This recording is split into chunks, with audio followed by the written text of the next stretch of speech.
જય ગુરુદેવ, જય માતાજી. મિત્રો મિત્રો 21 દિવસ આ મંત્ર તમે બોલો, તમારા જીવનના ધારેલા કે રોકાયેલા બધા જ કામ ધીમે ધીમે થવા લાગે, સફળતા મળે, સુખમય તમારું જીવન પસાર થાય એવી પરમ કૃપાળુ પરમાત્માની દયા થાય.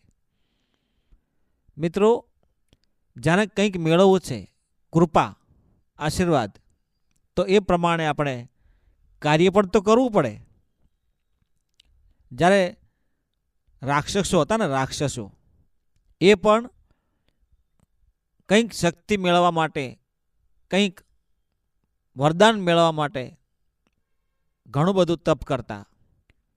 તપસ્યા દરમિયાન એમને વરસાદ પડે, ઠંડી પડે, અગ્નિ સળગે, ઘણી બધી મુશ્કેલી, તકલીફ પડે, વાવાઝોડું આવે, છતાં પણ એમના કાર્યમાં અડગ રહેતા અને એમનું તપસ્યામાં મન પરોવી રાખતા, પવિત્રતા રાખતા, એકાગ્ર મન રાખી સાચી ભક્તિ પ્રભુમય મન પરોવી દેતા.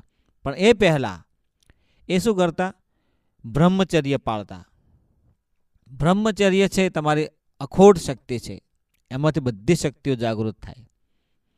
બ્રહ્મચર્ય તમે પાળો. માંસ,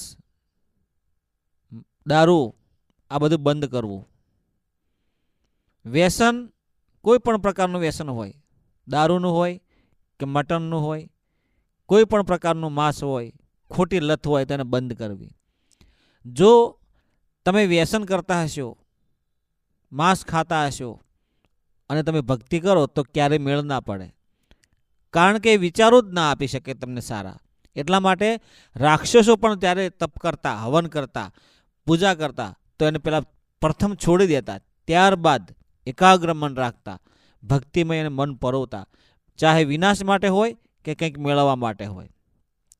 તમે ગમે તે કાર્ય માટે શક્તિ મેળવતા હોય, પણ મન શુદ્ધ કરવું પડે. પહેલાં તમારે આચરણ, વિચરણ, રહેણી કહેણી શુદ્ધ કરવી પડે.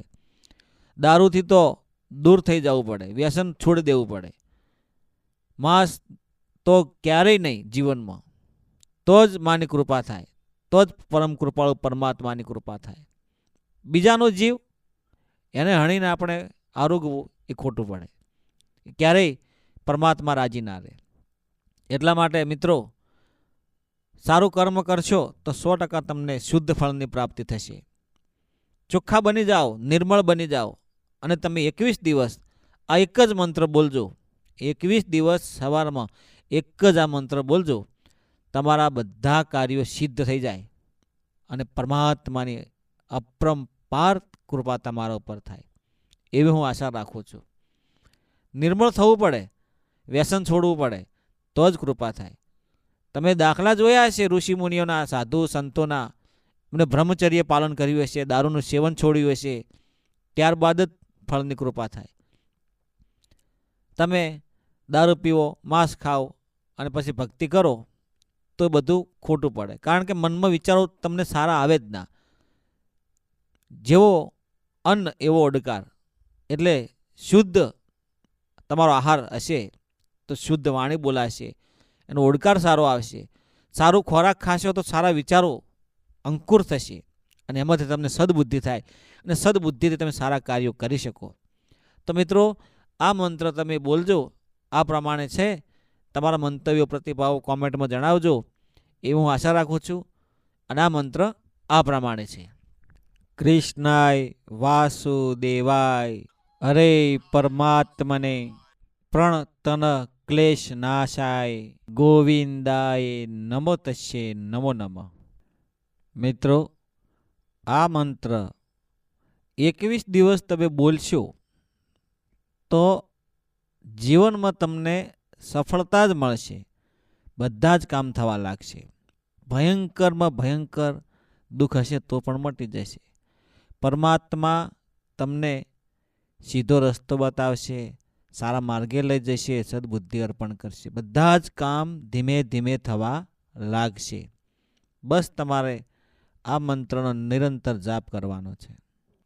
સવારે ઊભા થાઓ એ વખતે તમે આ મંત્ર બોલો તો અતિ ઉત્તમ. અને તમને જ્યારે પણ સમય મળે એ પ્રમાણે તમે આ મંત્રનો નિરંતર જાપ કરો. દિવસમાં 1 વાર 2 વાર 3 વાર 5 વાર જ્યારે પણ તમને ટાઈમ મળે તો મનને શાંતિ મળે એ રીતે એકાગ્ર મનથી શુદ્ધ પવિત્ર ભાવ રાખીને આ મંત્ર બોલજો. પરમાત્મા 100% તમને આગળ લઈ જશે. જય ગુરુદેવ, જય માતાજી.